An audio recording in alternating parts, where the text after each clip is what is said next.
हाँ जी फ्रेंड्स, कैसे हैं आप सभी। Welcome to the Puneet power generators. हाँ जी दोस्तों, ये लेके आए हैं 15 kVA का साइलेंट जनरेटर सेट है। न्यू जनरेटर सेट तैयार किया है कनोपी वाला, महिंद्रा का देख सकते हैं आप। इसमें महिंद्रा कंपनी का 3 सिलेंडर इंजन लगा हुआ है और हमने पुनीत पावर ब्रांड का अल्टरनेटर लगाया हुआ है।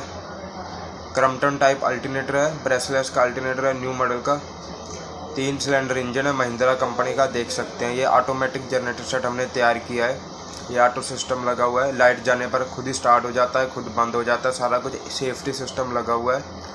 और इसकी कंप्लीट गारंटी होगी एक जनरेटर सेट की, इसकी 1 साल की कंप्लीट गारंटी होगी। कुछ भी हो जाए प्रॉपर सर्विस मिलेगी। ऑल ओवर इंडिया में सप्लाई। अगर किसी ने जनरेटर सेट खरीदना हो तो आप हमें कांटेक्ट ज़रूर कर सकते हैं। मैं डिस्क्रिप्शन पर मोबाइल नंबर और एड्रेस वगैरह डाल दूंगा, आप विजिट कर सकते हैं। लुधियाना में है हमारी फर्म, जहां पर हम नए जनरेटर सेट तैयार करते हैं। ये देख सकते हैं, न्यू जनरेटर सेट है, 15 kVA silent generator set canopy वाला।